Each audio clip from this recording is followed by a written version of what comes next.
اس لیے جس آیت مبارکہ کے حسین حصے کی میں نے تلاوت کی، اس کا ترجمہ سماعت۔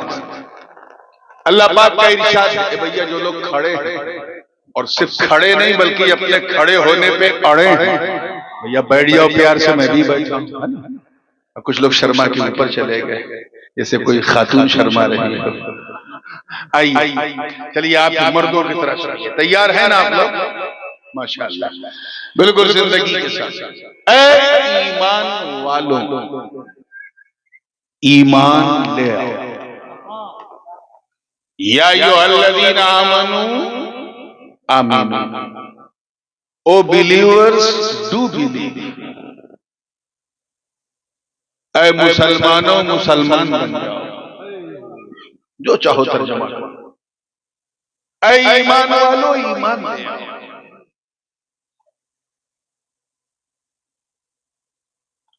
کچھ عجیب سا نہیں لگ رہا سننے میں؟ اے ایمان والو ایمان لے آؤ۔ اگر رمضان میں کوئی حافظ قرآن قرآن پاک سنا ہے اور اتنا اچھا سنا ہے، اتنا اچھا سنا ہے کہ لقمہ تو بڑی بات ہے، ہچکی کی بھی گنجائش نہ ہو، اور 27 رمضان کو مسافہ کرتے وقت ان سے متولی صاحب کہیں اے حافظ جی حفظ کرو، ڈنڈے سے ماریں گے، کہیں گے کم سے کم یار آپ تو نہ کہی، آپ نے تو پورا قرآن میرے پیچھے سنا۔ کسی نے پیٹ بھر کے کھانا کھایا اور اتنا کھایا کہ گردن تک کھا لیا، اسے کوئی کہے کہ اے پیٹ بھر کے کھانے والے کھانا کھاؤ، سارا کھانا تمہارے منہ پہ اڑیل دے گا۔ اسی کو فلسفے کی زبان تحصیل حاصل کہتے ہیں کہ جو چیز پہلے سے حاصل ہے اسے حاصل کرو۔ کوئی اپنے مکان میں رہ رہا ہو اور اس سے کوئی کہے اے مکان میں رہنے والے مکان میں رہو، تو سمجھے گا نا کہ یہ کیسا مذاق کر رہا ہے، تو پھر بات کیا ہے؟ جب ایک حافظ قرآن سے ہم یہ نہیں کہتے کہ حفظ کرو، کسی مفتی سے یہ نہیں کہتے کہ مدرسے میں ایڈمیشن لو، کسی پیٹ بھر کے کھانے والے سے یہ نہیں کہتے کہ کھانا کھاؤ، تو اللہ نے ایمان والوں سے کیوں کہا ایمان لے آؤ؟ واہ واہ، ظاہر ہے اگر ہم ایمان والے نہ ہوتے تو الذین آمنوا نہ فرماتا، یعنی دوز ہو بلیو، اے وہ لوگوں جو ایمان لے آئے، مخاطب ہی ایمان والے۔ تو جب ہم پہلے سے ایمان والے تو پھر کس ایمان کی دعوت ہمیں دی جا رہی ہے؟ بات سمجھ میں آ رہی ہے؟ میں کوئی بہت زیادہ ادھر ادھر کی جناتی بھاشا بولنے کے موڈ میں بالکل نہیں، میں چاہتا ہوں کہ ایسی لینگویج ہو اور ایسی تفہیم ہو کہ جس کا کام صبح سے لے کے شام تک صرف کھیت میں جرئی بونا ہے وہ بھی سمجھ جائے کہ بات کیا کی جا رہی ہے۔ لیکن بس آنکھ کھول کے سننا پڑے گا، کنواں کھول کے آنکھ کھول کے۔ میں جانتا ہوں کہ 12 کے بعد جو ہے وہ آنکھ بند ہو جاتی ہے، منہ کھل جاتا ہے، تو آپ اپنا منہ کھولیں مگر سونے کے لیے نہیں، نبی کی یاد میں کھونے کے لیے۔ ہاں بہت اچھے۔ اے ایمان والو ایمان لے آؤ، مطلب کہ ایمان والے تو ہو۔ ظاہر ہے کہ اگر ایمان والے نہ ہوتے تو ایمان والا کہاں نہ، اور ایمان والا اسی کو کہتے ہیں جو اللہ کی وحدانیت پر ایمان رکھے، حضور کی رسالت پر ایمان رکھے، اللہ کی ساری آسمانی کتابوں پر ایمان رکھے، اس کے سارے فرشتوں پر ایمان رکھے، جنت اور دوزخ کی سچائی پر ایمان رکھے، قیامت کے دن پر ایمان رکھے، حشر نشر پر ایمان رکھے۔ وہ کون ہے ایمان؟ زور سے بولیے، ایمان والا۔ اس سے کہا جا رہا ہے کہ اے ایمان والے ایمان لے آؤ، ایمان لے آؤ۔ اس کی کئی ایک توجیہ ہے، میرا جی چاہ رہا ہے کہ ایک دم دودھ کا دودھ پانی کا پانی کرتے ہوئے تھوڑی سی خانقاہی بات بھی ہو۔ صوفیاء کرام فرماتے ہیں کہ یہاں دو خاص چیزیں قابل غور ہیں۔ ایک وہ جو آمنو میں ایمان ہے اور دوسرا وہ جو آمینو میں ایمان ہے۔ پہلا جو ایمان ہے اس کا تعلق شریعت سے ہے، کس سے ہے؟ زور سے بولو، شریعت سے۔ اور دوسرا جو ایمان ہے اس کا تعلق طریقت سے۔ مطلب اے شریعت پر عمل کرنے والوں اب طریقت پر بھی عمل کرو، اے شریعت والوں طریقت والے بھی بن جاؤ، اے نماز روزہ حج زکات سب کو فالو کرنے والے کسی مرشد کا دامن بھی تھا، کسی سچے کا ساتھ بھی پکڑ لو، کسی سلسلے سے جڑ جاؤ۔ شریعت والے تو ہو گئے ہو، طریقت والے کچھ پلے پڑو، آپ ٹرائی کیجئے گا، یہ کوئی جناتی بھاشا بالکل نہیں ہے۔ آئیے ایک قدم اور آگے بڑھو، اسی کو اور کلیئر کرتا چلو۔ مولانا مناظر صاحب بیٹھے ہیں، شریعت اور طریقت نام سنا ہے آپ نے؟ شریعت طریقت کا ایسے کیا کر رہے، منہ سے بولیے، نام سنا ہے؟ ہاں، شریعت اور ادھر میری طرف جملہ ہل گیا تو سب ہل جائے۔ مناطقہ کی نقطہ نظر سے اگر دیکھا جائے منطقیوں کے، تو شریعت اور طریقت میں عام خاص مطلق کی نسبت، بعض نے من وجہن بھی کہا ہے لیکن میں اسے بہتر نہیں سمجھتا، عموم خصوص مطلق اس کی نسبت۔ یعنی یہ تو ہو سکتا ہے کہ بندہ شریعت والا ہے، طریقت والا نہیں، لیکن یہ اسمبھو ہے کہ کوئی طریقت والا ہو اور شریعت والا۔ سمجھیے، زندہ باد زندہ باد زندہ باد۔ یہ تو ہو سکتا ہے کہ مولوی صاحب مدرسے سے پڑھ کے آئے، مدرسے کی روٹی کھایا ہے لیکن خانقاہ کا دلیا نہیں کھایا، لیکن یہ ناممکن ہے کہ کسی نے خانقاہ کا دلیا بھی کھایا ہو، معرفت کا جام بھی پیا ہو اور علم دین حاصل۔ کیا کہہ رہے ہیں؟ آج چلے ہیں طریقت والے، 5 انگوٹھی اس میں، 5 انگوٹھی اس میں، لمبا یہاں عورتوں کی طرح بال، اور مستان بنے پھر رہے ہیں، نہ روزہ نہ نماز نہ حج نہ زکات کچھ، اور کون ہے؟ طریقت والے۔ ایک صاحب نے پوچھا بابا نماز پڑھ لیجئے، کہ نماز تو میں مکے میں پڑھ کے آیا، مکے میں پڑھ کے آیا۔ ہم نے کہا یار یہ کون سی نماز ہے؟ کیا تو غوث پاک سے بڑا ہو گیا ہے؟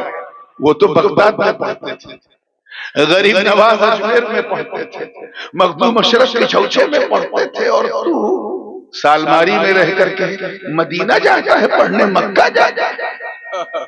ایسے بھی طریقت والے ہیں، یہ طریقت کے نام پہ دھبا ہے۔ یاد رکھنا مسلمان، ایک بات کہہ رہا ہوں بڑی ذمہ داری سے، کیونکہ میرا تعلق دونوں برادری سے ہے، شریعت والوں سے بھی طریقت۔ میں رات میں مولوی بن جاتا ہوں اور صبح ہوتے ہی پیر ہو جاتا ہوں، سبحان اللہ۔ اور ہر سمجھدار پیر سنی دیکھ کے ہی فاتحہ کرتا ہے۔ بھیا جیسی آپ کی سنی ویسا میرا فاتحہ، جیسا سنو گے ویسا ہی سناؤ۔ ایسے طریقت یہ شعبدہ باز ہے، یاد رکھنا۔ اللہ اللہ کسی جاہل کو ولی نہیں بناتا، بے شک بے شک، کسی جاہل کو ولی نہ۔ زور سے بولو، پیچھے والے بولو، زیادہ پیچھے نہیں ہو، اتنا بڑا مجمع نہیں ہے۔ کسی جاہل کو اللہ نہیں بناتا، ولی نہیں بناتا، اور اگر کسی کو ولی بنا دے تو اسے جاہل نہیں رہنے دیتا، کیا کہہ رہے ہیں؟ واہ واہ واہ واہ، اسے علم لدنی عطا کر دے۔ واہ واہ واہ واہ واہ۔ تو یہ تو ممکن ہے کہ بندہ شریعت والا ہے، طریقت والا نہیں، کہ بندہ مولوی ہے صوفی نہیں، لیکن یہ سمبھو ہے کہ کوئی صوفی ہو اور مولوی نہ ہو۔ اور آسان کر دوں ایک دم، ایک ہوتا ہے جاننا اور ایک ہوتا ہے پہچاننا۔ یہ تو ممکن ہے کہ بندہ اللہ کو جانتا ہے پہچانتا نہیں، لیکن یہ سمبھو ہے کہ کوئی اللہ کو پہچانتا ہو اور جانتا۔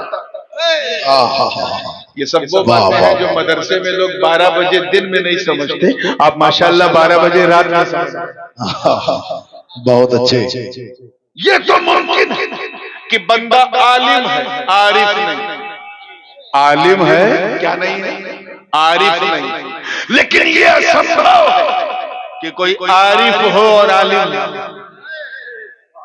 تو یہ تو ہو سکتا ہے کہ مولانا جانتے ہیں کہ اللہ ایک ہے، وہ احد ہے، صمد ہے، لم یلد ہے ولم یولد ہے ولم یکن لہ کفوا احد، مگر پہچانتے نہیں۔ صوفی وہ ہے جو اللہ کو پہچانتا ہے۔ تو مطلب صاف، جو ترجمہ چاہو سمجھو، اللہ پاک یہ فرما رہا ہے اے ایمان والو ایمان لے آؤ، یعنی اے شریعت پر عمل کرنے والے طریقت پر بھی عمل کرو، اے اللہ کو جاننے والے اللہ کو پہچاننا بھی شروع کرو۔ یہ مفاہیم ہے اس کے، مگر اس سلسلے میں مفسرین نے جو کہا ہے بس اسی پر میں اپنی بات کو آگے بڑھاؤں، چاہے ابن جریر طبری ہو، چاہے قرطبی ہو، چاہے امام جلال الدین سیوطی ہو، در منصور کے مصنف ہو، یہ سب نے کیا کہا کہ اے ایمان والو، اے ایمان والو ایمان لے آؤ، ایمان لے آؤ، یعنی پکے مسلمان بن جاؤ، مومن کامل بن جاؤ۔ کیا بن جاؤ؟ زور سے بولو، شرماؤ نہیں۔ کیا کہا میں نے؟ مومن کامل بن جاؤ، پکے مسلمان بن جاؤ، یعنی مومن کامل بن جاؤ، مطلب ایسے مسلمان بن جاؤ، ایسے مسلمان بن جاؤ کہ جب تم 1200 سال ماری اور اس علاقے کی جگہوں پہ چلو تو تمہیں دیکھنے والا یہ نہ کہے کہ مسلمان جا رہا ہے، بلکہ یہ کہے کہ چلتا پھرتا اسلام۔ نعرہ تکبیر، نعرہ رسالت، نعرہ رسالت، شہزادہ حضور غازی ملت، نبی حضور محمد سے اعظم، نعرہ تکبیر، نعرہ رسالت۔ بات شریعت طریقت کی چل رہی تھی، ایک مثال اور یاد آ گئی میرے بڑے ابو کی، حضور قبلہ عالم شیخ الاسلام علامہ مدنی بن حافظہ اللہ ایک مثال بڑی پیاری دیتے، کہتے ہیں شریعت گویا سر کے بال کی طرح ہے۔ کس طرح ہے؟ پیچھے والے قسم کھا کے بیٹھے، چلو سر کے بال کی طرح ہے۔ کس کی طرح ہے؟ اور طریقت نام ہے اس میں جو بال کو جھاڑ کر کے جو مانگ نکالتے ہیں، لائن جو بناتے ہیں، کیا کہتے ہیں آپ؟ مانگ، اس کا نام طریقت ہے۔ کیا ہے؟ تو یہ تو ممکن ہے کہ سر پہ بال ہے لیکن مانگ نہیں، مگر کیا یہ ممکن ہے کہ مانگ ہو اور بال ہی نہ ہو؟ تو یہ تو ہو سکتا ہے کہ مولوی صاحب ہیں، صوفی صاحب نہیں، لیکن صوفی صاحب ہو اور مولوی صاحب نہ ہو، یہ ممکن نہیں ہے۔ تو پکے مسلمان بن جاؤ، اور پکے مسلمان بننے کے لیے ضروری ہے کہ اللہ سے ڈرو۔ You have a fear of Allah. If you don't have a fear of Allah, you won't be able to become a successful, perfect Muslim. No, you can't. نہیں ہو سکتا۔ اللہ کا ڈر بہت ضروری ہے۔ اچھا ایک بات بتاؤ، ڈر سمجھتے ہو نا؟ بھے سمجھتے ہو؟ بندہ جس سے جتنا ڈرتا ہے، توجہ چاہوں گا، اگر یہ بات پسند آ جائے تو دعا دیجیے گا، بندہ جس سے جتنا ڈرتا ہے اتنا دور بھاگتا ہے۔ ایمانداری سے بتانا، اگر آپ کہیں پر ہیں کسی میدان میں اور ایک کالا کالا سانپ پھن کھول کے آپ کے سامنے آ جائے اور ہاتھ میں ڈنڈا انڈا کچھ نہ ہو، کیا کرو گے؟ بولو، بھاگو گے۔ کیوں؟ کیونکہ وہ ڈر ہے کہ اگر نہیں بھاگا تو یہ ڈس لے گا، کاٹے لے گا، وہ ڈر بھاگا، خوف بھاگا۔ اگر کسی نے سامنے بندوق تان دی، کیا کرو گے؟ جان بچانے کے لیے بھاگو گے۔ کہیں آگ جل رہی ہے کسی کمرے میں اور تم اس کے آس پاس ہو تو کیا کرو گے؟ بولیے، بھاگو گے۔ یعنی جہاں خطرہ ہے وہاں آدمی ٹکتا نہیں، جہاں بھے ہو وہاں سے بھاگتا ہے۔ تو ہر ڈرانے والی چیز ایسی ہے جس سے بندہ ڈر کے بھاگتا، لیکن صرف کٹیہار والوں صرف اللہ کا ڈر، اللہ کا خوف اتنا بے مثال، اتنا لاجواب، اتنا انمول ہوتا ہے کہ بندہ جتنا اللہ